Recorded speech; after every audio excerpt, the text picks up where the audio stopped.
Today's topic is chapter number 4 quadratic equations।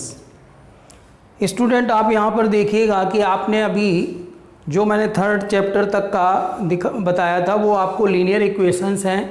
अब इस chapter में आपको फोर्थ में क्या है कि क्वाड्रेटिक इक्वेशन और उससे फिर रूट्स निकालना या उसके फाइंड आउट आंसर करना। तो इसमें एक आपको प्रोसेस के थ्रू आप देखिएगा कि किस तरह से हम इसको सॉल्व करते हैं।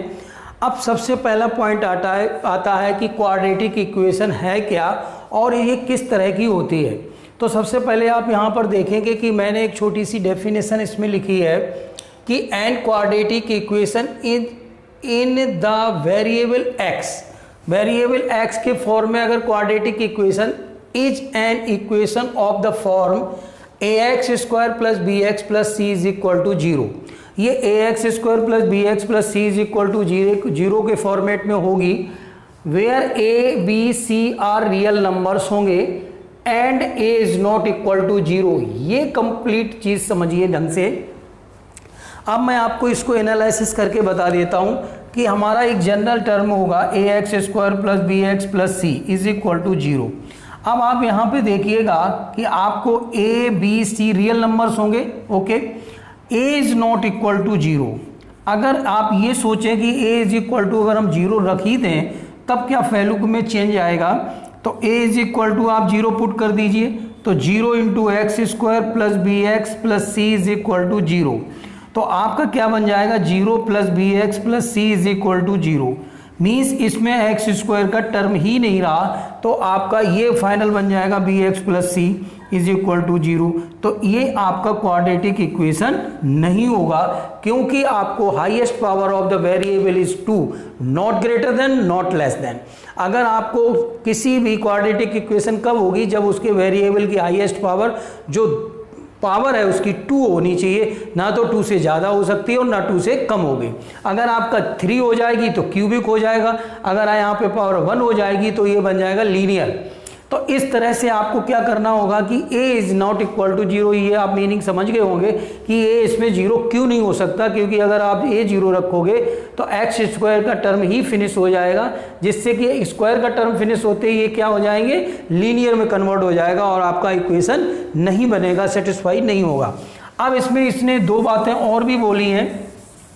पहला इसमें एक पॉइंट ये बोला गया है कि ax, अब जैसे इन्होंने कहा ax square plus b x plus c is equal to zero और b और c हो सकता है। अब आपको देखो b और c तो जीरो हो सकता है। अब देखिए इसका फॉर्मूले हमने एक तुम्हें एग्जांपल दे रहे हैं, जैसे 2x square plus 5x plus 3 is equal to zero, 5x square plus 1 is equal to 6। आपका तीसरा आपको दे दिया गया 4x square plus 3 is equal to zero, fourth आपको दे दिया गया 9x square is equal to zero. फिर आपको ये यहाँ पर दे दिया जाए, कोई भी नंबर दे दिया जाए, 5 दे दिया गया। अगर आपको यहाँ पर 6 में दे दिया गया 4x plus 3 is equal to 9 या 9x दे दिया गया। इसके बाद आपको दे दिया गया next question 2x square plus 5x plus 3 is equal to 2x square minus 9, ये आपको गिवन है। इसके बाद आपको ये क्वेश्चन दे दिया गया कि 4x square plus 3x is equal to zero. आपको इन सभी में ये पता करना है कि कौन कौन से पॉइंट जो है, कौन कौन से एक्सरसाइज क्वाड्रेटिक इक्वेशंस होगी, कौन कौन सी नहीं होगी।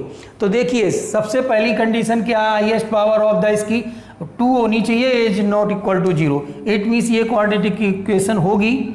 इसमें भी highest power of the x is equal to 2 है, मीन्स एक्स स्क्वायर इज की आपको टर्म है इसके अंदर a is not equal to zero. a is equal to zero होने का मतलब एक्स स्क्वायर का टर्म आपका होगा ही नहीं उस इक्वेशन में, ये भी क्वाड्रेटिक होगी। 4x square plus 3 is equal to zero. अब देखो इसमें b का टर्म जीरो है, c है आपके पास, c मतलब कांस्टेंट टर्म, तो b का टर्म जीरो ये हो सकता है, ये भी क्वाड्रेटिक है, ये भी क्वाड्रेटिक होगी। इसमें b और बी का इसमें भी 0 हो गया टर्म। अब इसमें देखिए कि आपका x दो बार आ गया लेकिन स्क्वायर का टर्म नहीं है, तो ये आपकी क्वाड्रेटिक इक्वेशन नहीं होगी। इसमें देखिए 2x स्क्वायर इधर भी है, 2x स्क्वायर इधर भी है, आप सॉल्व करोगे कट जाएगा, तो ये भी क्वाड्रेटिक इक्वेशन नहीं बनेगी क्योंकि एक्स स्क्वायर का टर्म ही फिनिश हो गया। इसके बाद आपका आता है कि 4x square plus 3x is equal to 0, ये भी क्वाड्रेटिक इक्वेशन होगी।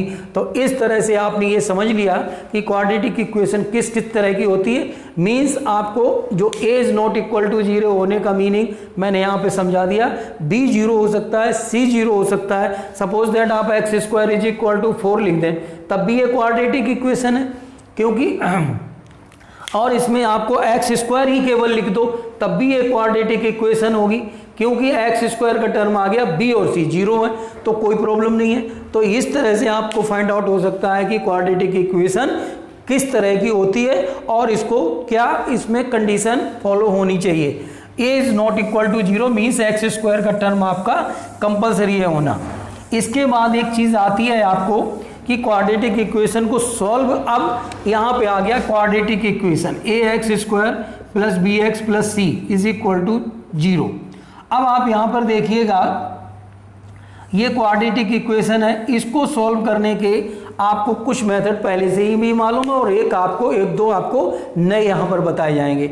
जैसे आपको फैक्टराइजेशन मतलब इसको स्प्लिटिंग द मिडिल टर्म भी बोलते हैं, जो 8th 9th में आप ऑलरेडी पढ़ चुके हैं। जैसे कि आपने देखा होगा कि कोई हमारी इक्वेशन है 4x स्क्वायर प्लस 5x या आपका 2 यहाँ पे 4x plus 1 is equal to 0। तो इसने क्या बोला कि 4 और 1 का मल्टीप्लाई 4, मल्टीप्लाई करने से 4 हो प्लस करने से भी 4 हो, मतलब 2 2 या 4 और 2 प्लस 2 4 हो जाएगा। तो ये हमारा हो जाएगा 4x स्क्वायर प्लस 2x और प्लस 1 इज इक्वल टू 0। तो आप इसमें कम 2x कॉमन ले लिया तो ये हो जाएगा 2x प्लस 1, इसमें 1 कॉमन ले लिया ये हो जाएगा 2x प्लस 1। तो 2x प्लस 1 एक ब्रैकेट में और 2x प्लस 1 एक ब्रैकेट, ये आपके फैक्टराइजेशन हो गया। तो ये इस मेथड को हम बोलते हैं फैक्टराइजेशन मेथड, और इस मेथड से सॉल्व, इसको हम पहले स्प्लिटिंग द मिडिल टर्म भी बोल सकते हैं, कहते हैं, पहले भी कहते थे, अब भी आप कह सकते हैं, और या फिर फैक्टराइजेशन मेथड भी बोल सकते हो। ये आपको मेथड 9th में 8th में और ऑलरेडी आपको पता है कि इसको करना आता है। अच्छा, अब आपको आता है दूसरा मेथड। दूसरे मेथड में क्या है? Quadratic formula. इसको सॉल्व करने के लिए अब आप जब a की वैल्यू मालूम है, b मालूम है और c मालूम है, जब आप कोई भी इक्वेशन लेंगे, सपोज दैट आपने ले लिया 2x square plus 5x plus 1 is equal to 0, तो ax square plus bx plus c is equal to 0 से कंपेयर कर दो। तो कंपेयर जब करेंगे तो a इज इक्वल टू कितना हो गया 2, b इज इक्वल टू कितना हो गया 5, c इज इक्वल टू कितना हो गया 1। अब इसको आपको वैल्यू को पुट किस में करोगे? x is equal to minus b plus minus under root b square minus 4ac upon 2a। ये आपका क्वाड्रेटिक फॉर्मूला हुआ। इसको क्या बोलते हैं? Quadratic formula. ये फॉर्मूले से आपको वैल्यू आ जाएगी। क्वाड्रेटिक फॉर्मूले में दोनों तरफ के रूट्स आते हैं, आपके इमेजिनरी रूट्स भी आएंगे और आपके रियल रूट्स भी आएंगे। तो आपको अभी रियल रूट से मालूम है, मीनिंग केवल आपको सॉल्व करना है। तो ये हमारा क्वाड्रेटिक इक्वेशन को सॉल्व करने का दूसरा मेथड हो गया। इसमें क्या हुआ कि हमारा क्वाड्रेटिक इक्वेशन सॉल्व करने के लिए हमें ABC की वैल्यू फाइंड आउट हो जाए और उस वैल्यू को हम जो है इसमें पुट कर देंगे, तो जिससे कि हमारी ये वैल्यू फाइंड आउट हो जाएगी। अब आपको कुछ तरीके के क्वेश्चन ऐसे आते हैं कंप्लीटिंग द स्क्वायर मेथड से। कंप्लीटिंग द स्क्वायर मेथड से जैसे हमारा 2x square plus 5x plus 1 is equal to 0, तो ये इस तरह से हम कंप्लीटिंग द स्क्वायर मेथड के क्वेश्चनों को भी किया जाता है। इनमें एक आपको बहुत इंपॉर्टेंट बात बता दूं कि कुछ क्वेश्चंस ऐसे होते हैं जो फैक्टराइजेशन से नहीं होंगे। जैसे सपोज दैट मैं ये लिख दूं x square plus x plus 1, ये क्वाड्रेटिक इक्वेशन तो है लेकिन फैक्टराइजेशन मेथड से नहीं होगी। तो अब आपको ये किससे हो जाएगी? इससे हो जाएगी। अब कुछ क्वेश्चंस ऐसे होते हैं इसमें ऑलमोस्ट क्वेश्चन लगभग आपके ज़्यादा से ज़्यादा सभी क्वेश्चंस सॉल्व हो जाते। क्या फ़र्क आता है, किसी के रियल रूट्स आएंगे, किसी के इमेजिनरी रूट्स आएंगे, कोई ना कोई ऐसी इक्वेशंस बनती चली जाएंगी जिनमें कि ये पता लगता है कि हमारी इक्वेशंस सॉल्व हो रही है या नहीं। तो इसलिए इसके 3 मेथड्स हैं।